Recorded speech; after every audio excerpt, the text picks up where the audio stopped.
All right, so the Dolphins finally won a game last night. First win in 4 tries. You'd think Miami would be celebrating, right? Wrong, because in the same game they got that W, they might have just lost their entire season. I'm talking about that Tyreek Hill injury.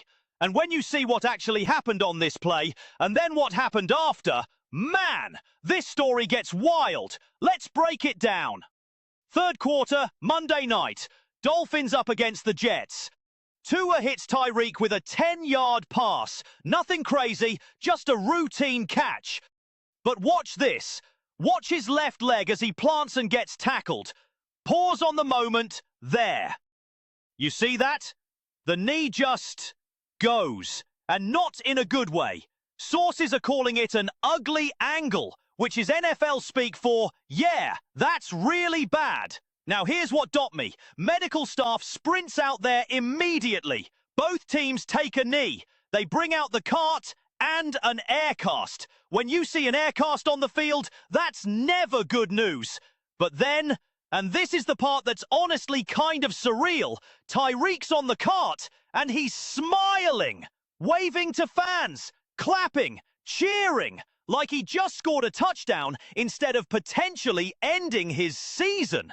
Which, honestly, that's either incredible mental strength or some serious shock setting in. Maybe both.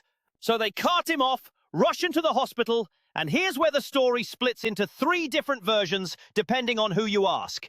Mike McDaniel, the coach, comes out after the game trying to keep everyone calm. He confirms it's a dislocated knee, but he's really selling this narrative about Tyreek's positive attitude. Says Hill's first words were, "I'm good. Just make sure the guys get this win." Which, look, I'm sure that's true, but coaches always do this, right? They spin the injury report into a motivational speech because they've still got a locker room to manage. Then you've got Drew Rosenhaus, Tyreek's agent, and he's giving us the real talk. He's at the hospital, and he lists off what they're checking for. Torn ligaments, torn cartilage, broken bones, nerve damage. That's not one thing. That's 4 potential catastrophes they're looking for. When your agent is reading off a shopping list of possible disasters, that's not a good sign. And across the league, Mahomes posts, "Prayers up, man," which for Mahomes is basically him saying, "Oh shit," in public. Now, plot twist. This isn't just about Miami's season, even though, yeah, their season is probably cooked. Think about what Tyreek Hill is to that offense. He's not just their best receiver. He's the guy that makes defenses panic. He's the reason safeties can't cheat down. He's the whole reason their offense even works the way it does. Without him, Jalen Waddle becomes WR1 overnight. Nothing against Waddle, but he's never had to carry that load solo. Darren Waller, who just came back and had a great game with 2 TDs, now he's got to be the guy. And Devon Achane, their running back, is going to see about 1 million targets coming out of the backfield. But here's the thing nobody's really saying out loud yet. Can this offense even function without Hill? Like, genuinely? Their entire scheme is built around his speed, forcing defenses to respect the deep ball. Take that away, and suddenly, what are they? Oh, and if you've got Tyreek in fantasy, yeah, you're scrambling on waivers right now. Sorry about that.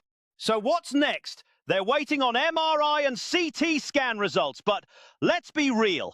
Everyone's already calling this season ending. The Dolphins are going to have to figure out their roster.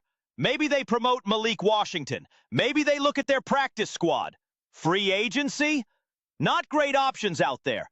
There's talk about Amari Cooper coming out of retirement. Maybe Allen Robinson. But come on. You're not replacing Tyreek Hill with Allen Robinson in 2025. That's not happening. The Dolphins are in crisis mode right now. They're just not saying it out loud yet.